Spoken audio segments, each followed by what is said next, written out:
Salam sejahtera untuk kita semua.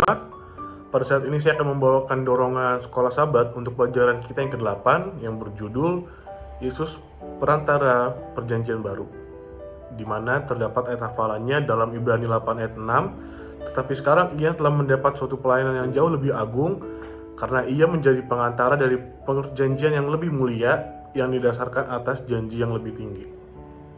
Baik, jadi dalam pelajaran ke-8 ini kita akan belajar bahwa pada saat Yesus hidup di dunia, dalam menjalani kehidupannya di dunia ini dan kemudian mati untuk kita manusia, Tuhan telah menjadi perantara untuk suatu perjanjian yang lebih mulia, perjanjian yang lebih baik lagi.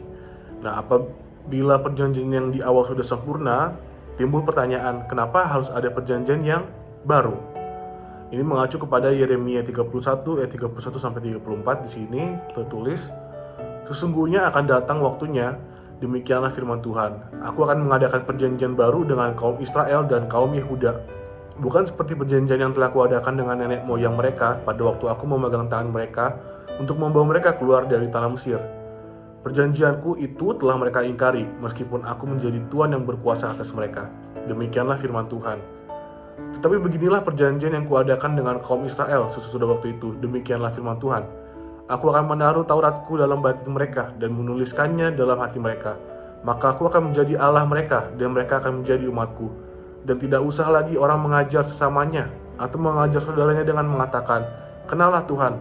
Sebab mereka semua, besar kecil, akan mengenal aku. Demikianlah firman Tuhan. Sebab aku akan mengampuni kesalahan mereka dan mereka tidak lagi mengingat dosa mereka.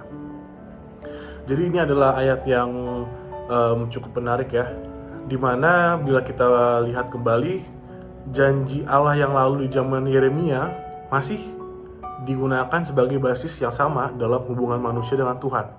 Dimana zaman Israel dulu hubungan dengan Tuhan biasanya diadakan secara komunal, sebagai komunitas atau jemaat secara bersama-sama. Namun pada perjanjian baru, seperti yang telah ditulis oleh Rasul Paulus, bahwa kita memiliki cara yang lebih baik, lebih better ya, sebuah better solution atau better way gimana untuk memiliki hubungan pribadi dengan Tuhan. Karena sekarang Yesus telah menjadi mediator bagi kita kepada Tuhan. Dan perjanjian yang dimaksud di sini bukanlah perjanjian biasa ya, atau yang biasa kita tahu hitam di atas kertas, tapi ini adalah suatu perjanjian yang timbul atau muncul karena kasihnya Tuhan kepada kita dan seharusnya sebaliknya, kasihnya kita kepada Tuhan. Jadi pada satu minggu ini kita akan belajar lebih dalam lagi mengenai perjanjian baru yang dimaksud dalam judulnya dan bagaimanakah peran Tuhan sebagai mediator untuk perjanjian ini. Maka dari itu kami mengundang jemaat Kemang Pratama untuk kita sama-sama belajar pelajaran sekolah Sabat minggu ke-8 ini dan hadir pada diskusi Sabat depan. Demikianlah dorongan sekolah Sabat yang bisa saya bawakan. Terima kasih dan Tuhan memberkati.